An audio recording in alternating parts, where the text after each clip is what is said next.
So I know 2022 is coming to a close in a bit, but I just wanted to take a little time out of your day to reflect on this year and all its magnificent events. Top Gun Maverick, an endless supply of Ohio memes,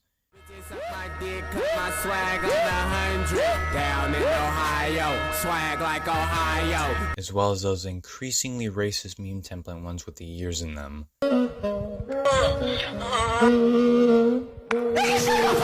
The Queen's death getting clowned on, as well as every British person after making horrible comebacks. My mistake, original gangster. The Russian-Ukraine war, Chris Rock getting slapped. Okay, this year actually kind of sucked. Mostly. But my point is a lot happened. And now that we've reflected quickly on 2022, which I promise has a point soon, it's time to reflect on about a year ago, when a form of media came out and took the world by storm with everyone tuning in. If you said Eternals, you're lying. But if you said Squid Games, you would be correct. Or could have just read the title of the video or basic internet access. With its incredible action sequences and likable characters that make the extremely long running time, or at least longer running time than like your average movie as well, feel so much more bearable and entertaining, it's safe to say that if you did a video on this, you would get millions of views. Sometimes even thrice the view count the actual trailer, sometimes even 6. Holy shit, that video got popular fast. And with this hashtag deep meaning about the horrors of capitalism and taking part in such a terrible social experiment, with the creators exploiting these people's willingness to better their lives, only for the distributors to do the exact same thing without realizing even an ounce of the irony. Yeah, that's a thing. Pretty cringe if I say so myself. This leads on to an onslaught of imitators coming onto such well-respected, well-liked, and all-around hugely loved platforms like Roblox. Yeah, it's safe to say it was here to stay. Then eventually after it ended, people gradually moved on to something else, and 2022 started up and went on its merry way. But something horrible lied in between the events of 2022 so far. Something likely none of you know, or the 30 people that logged it on Letterboxd know. The Octogames, which came out to Prime Video, which hosts such classics as The Last Guest, Food Fight, Where the Dead Go to Die. Holy shit, that film? Ew. Anyways, I'm gonna make this part short to get to the film, because yeah, this thing sucked. Took literally everything good about the original and dumbed it down, despite American audiences being just fine having to actually read in their spare time for once, because I guess the demand for this piece of shit was so high. Also, in case you like the research segments of my Black Panther video, yeah, there's not much for this stinker.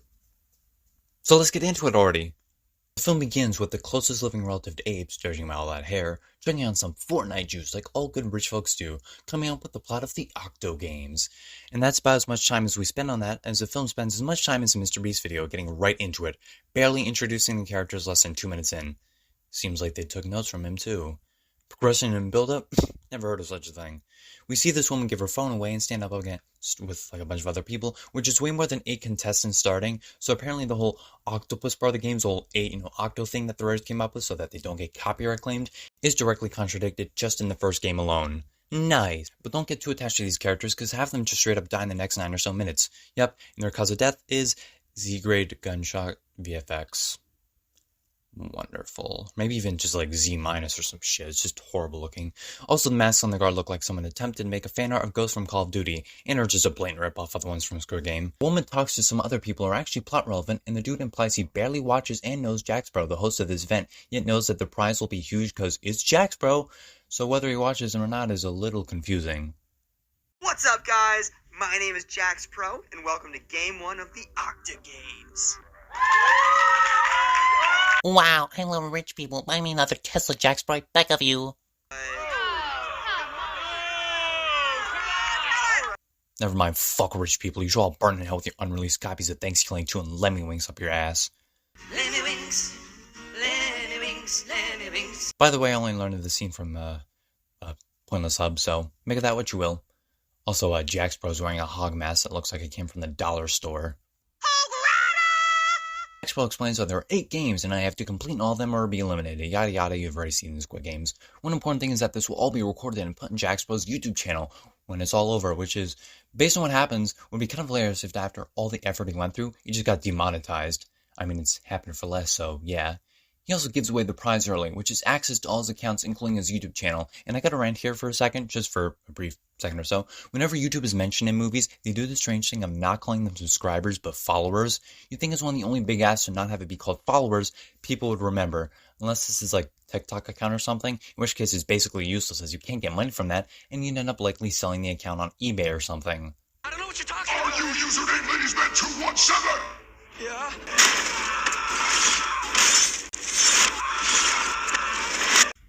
Simon Says? Like the kids' game? No, like the adult game where you fuck each other in the ass. Wait, that's just college in a nutshell. Also, the Eliminator is a furry. Make of that what you will. Also, how does nobody notice the literal sniper until someone gets their skull caved in and someone is shot? Also, Pete those stock sound effects. So anyway, shit predictably goes down. I mean, again, if you've seen Squid Game, you've seen this, but like, actually good. This is a big scene where they kill a large chunk of the cast where several people freak out after they realize, oh shit, it's real. It's nothing new or innovative, it's just worse, or anything new is just stupid. After the first game, we get introduced to the main cast. Carrie, AJ, Maxine, Ruth, Steven, Walter. Walter, put your dick away, Walter. I'm not having sex with you right now, Walter. Jess, and Miss Sunshine. They range from cooking show host to comedians to motivational speaker, which is a little ironic considering how this character, all he does is just tear people down and get them killed. Sadly, that's one of the two biggest praises I can sing for this film. Ooh, Simon Says thank you. Luna, honey, I got it! Luna, honey? Oh god, this acting. Of course, the old lady Ruth is a complete ass. I'm assuming the writer's parents took away his phone this afternoon he wrote it. Also, the rich bald man is of course bad and just wants to be on the side that succeeds. Really breaking stereotypes movie, and not even doing them well. Oh yeah, there's some stuff with Jack Sparrow's girlfriend or whatever, Luna, who's tanning in 2-degree weather like your average Alaskan. Jess and AJ talk with him trying to calm her down. Walter offers an alliance with the reluctant Steve, who still seems like he has a small grasp on morality and empathy. The second game starts, Hopscotch, which is basically the grass bridge scene, but with McDonald's Happy Meal money instead of, Netflix money, so like, more than like $2, even down to the number you pick being the order you go in, except for the falling from a tremendous height. They couldn't get money for that. People here are understandably a bit worried with the obvious choice for dying being Miss Sunshine, who is already freaking out as well, and is a kind-hearted soul who's usually there just to die, just to show how evil contestants or hosts are. Maybe even both. Like I said, I'm a preschool teacher. Hopscotch is my specialty. Okay, yeah, now she is definitely going to die. There's no doubt about it. It's so fucking obvious. And she does this after Steven whistles the tune of the music when you're supposed to go. She, I guess, doesn't see the lights of the hopscotch thing change from, like, red to blue and goes anyway and gets brutally caved in for her efforts. And I mean brutally. Not much is shown, but shit, it's a little aggressive just seeing the furry fucking go to town on her. Hell, even the obvious future bad guy Steven is taken aback by it. Hell, even the furry even goes after another woman like he's Chris Brown or something. We then cut to after the games. Yep, guess they ran out of money for that room or something, because now it's after and everyone has survived. Or I guess they realized nobody would actually think they'd kill more than one person per game. And I'm a woman, and I might be able to help you in a different way. Please don't tell me they fuck. I do not need a repeat of that bathroom scene from Squid Games. Also, I love how Carrie talks shit about the furry despite said furry being just out of frame. Walter tries manipulating Carrie and Maxine because rich bald man bad. I want to tell you about my cooking show. Why? Only one of us are gonna make it out of here anyway. I have a cooking show, and I have great ideas for cookware and... Yo, he's not Gordon Ramsay and all over cooking, and even if he was, he's not gonna squirt the Niagara Falls out of excitement just because you keep bugging him about your fucking TV show that amasses like 10 trillion bots and couldn't find another Coco Melon video to spam IP grabbers on. Jeez, that was a loaded sentence. When in case you're annoyed I'm just making jokes about people's dialogue and not talking about themes, I would have recommended my nearly 40-minute long Jurassic World review before Universal blocked it, even after I deleted nearly 2 minutes because they're kind of a giant cunt sometimes. Not all the time, because they can produce or distribute really good movies, but more often than not, at least with copyright, they are. kitchen items and... You don't leave me the fuck alone, I swear I will beat the shit out of you. You can't do that. I'm a woman. It's never stopped me before. Whoa, okay, looks like we have another Chris Brown in another uncomfortable situation. Hey, let's get back to the games, please. Like the actual appeal of the fucking movie. Games 3 is actually choice. It's an obstacle course that if... What's up, guys? You can take your blindfolds off. Oh, no, I was already explaining. You can be quiet and shut the hell up for now. Anyways, like I was saying, they can do the course and actually run free, or they can just sit it out. Here's the problem with this scenario. When they get offered a chance to leave, I feel like they never try to have them overpower the guards or something. There's literally only one in the front and the other in the back. Just beat up the front one and shoot the other, kill the fucking furry, and just lurking around there in the course, like he's fucking high on coke or something. Actually, no, he gets high on coke later. And the hide-and-seek scene is just weird as hell. And take the front guard hostage to Jack Sparrow and his "What's up, guys?" have an ass and get the hell out of there. Yet they never try it. Oh, okay, so to quickly summarize this scene, the next obvious person to die is Jess. I mean, she doesn't have some character arc set up, or as a villain, or some importance in some later scenes. She's literally just there to beef up the body count and have one more person bounce back off, so the scenes aren't just so boring. She does a course and gets nearly dragged into hell like this is a Sam Raimi flick or something, but gets shot with some more terrible effects, because whoops, she just took too damn long. Oh well, extra blanket and food for the rest of us. It's actually 4 beans instead of 3 tonight. Jack Sparrow's girlfriend makes it seem very clear that she's trying to cheat on him, but psych, she's actually trying to poison him, which is a much better alternative. I know from experience. Just fucking kidding. Get zero bitches. Anyway, she's also working with one of the guards who's a female too. There's 1 female and 1 male. The next game is musical chairs, where the first person to lose will be killed, while the others are just taken away. Because we're barely 30 minutes in, they're not going to kill more than one person per game.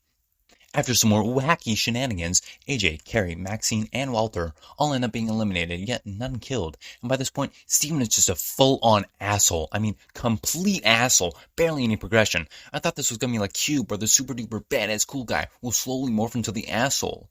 But no, even within the first game, he's an asshole. Now, 37 minutes in, he's putting poor old grandma here in a chokehold because she made one too many oatmeal raisin cookies. It's just not subtle in the slightest. Ruth gets bandaged up after getting the shit kicked out of her because Jack Sparrow is a proposition for her. Kick the shit out of another woman. I say that only half jokingly because it is kind of true. On Walter, yeah, he's literally bribing everyone and anyone he can at this point. What exactly, I don't know, maybe safety, but in that case bribe the other guards as well. This is just going to backfire for one crazy furry with a sledgehammer against 2 guards with long-range weapons. What's up, guys? Shut the fuck up, it's getting old.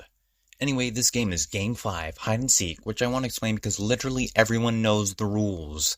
If you've had a childhood, or at least a good one. They all run away while the furry apparently has a seizure or something, like I said, he got high off coke or something, and of course Maxine decides to hide with the obvious worst choice, Walter, and thus predictably dies for her efforts, and again, nobody decides, hey, maybe we should take the guards on. Even though Ruth has been just made one, she replaced the other guards, so you guys still outnumber them, even just by 2. The remaining 4 get back to their sleeping area, and the film attempts to have an interesting discussion of morals, but at this point we're down to so few characters with so few interesting qualities, they honestly shouldn't even bother. The good people in this film are just so nice and good, and on the flip side, the villains are so comically one-known evil, it's hard to be invested. It's not like Squid Game where there's some moral ambiguity and a moral gray area, or just other interesting characters that may be good but have some flaws to them, or bad, or have some slightly good qualities to them, or at least helpful to other characters. It's just, you want to kill children and get donation from Mr. Beast. It's simply shallow and very surface level. Anyways, like I mentioned earlier, Jack Sparrow gets Ruth to, well, I said kick, but I actually mean beat the ever-loving shit out of the female guard from earlier who's trying to spike his drink with a wrench. Nice. Not the drink was getting spiked by a wrench. She's being the lady who spiked it with a wrench. Beating her to death, might I add. We then get the 6th game, Tetherball, which I actually never knew the rules of, so hey, this film has something over me. Only took nearly an hour, but still. Winner is AJ. Woo! Take that, Boomer!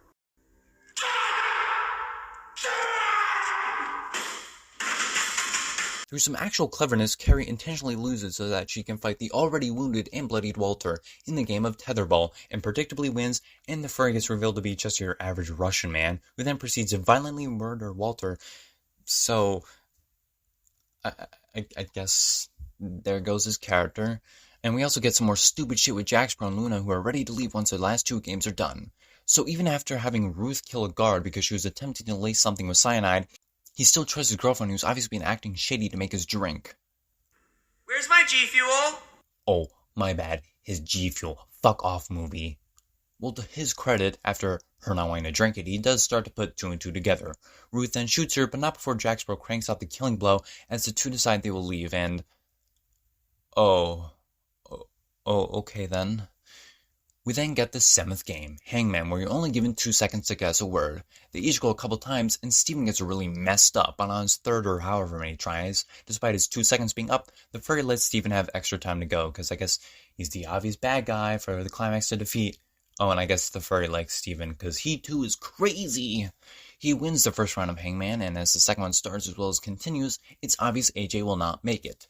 Despite this movie not being that good, the scene is actually not terrible. These characters are one-dimensionally good, but it's still kind of sad to see AJ give up to let Carrie win, and the guard also feeling a bit bad about it, being coupled with the electricity being a painful way to go. It's actually a strangely well-done scene, so there's that. Oh, and because of that, we get some more comical shit. The furry decides to let his guard down after being a fucking idiot and revealing his face and go to Jax Bro, instead of just going into wild to live with his furry friends. He then gives a sob story and Jax Bro's like, bitch, I don't give a fuck, I'm one-dimensionally evil. You think with less than 10 minutes left that's gonna change? And thus gets the old hag Ruth to execute him on the spot like a bitch. We then get the 8th and final game, Capture the Flag, where the two run, and I guess Zack Snyder decided to take over directing duties, because what should be about a minute-long scene is made into nearly 4 or 4.5, as Steven gets shot by Ruth, and the other guard charges at Carrie like it's that one tweet. And she wakes up, everyone else dead, obviously, and she, the winner of the Octogames, she gets access to Jax Bro's account, and of course his password is Big Booty Bitches. What's cracking, little bitches?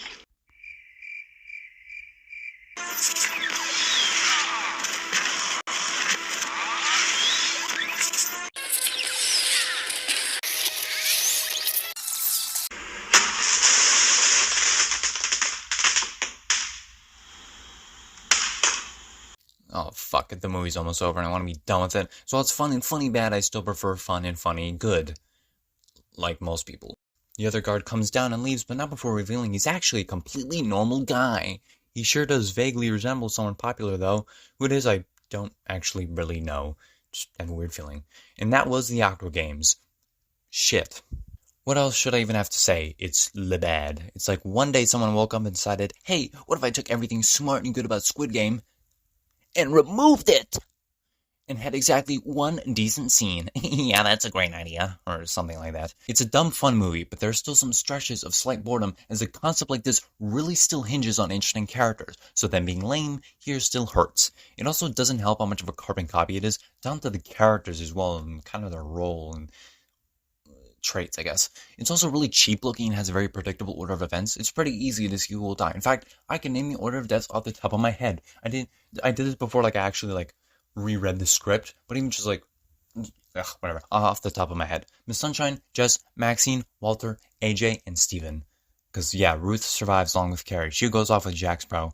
It's nothing new. Just watch Squid Game or my other videos. Or read a book. Or, hell, even go outside. Pretty much anything is more valuable than watching this. Well, we might at least get a good video from Moist Critical when he eventually watches the film.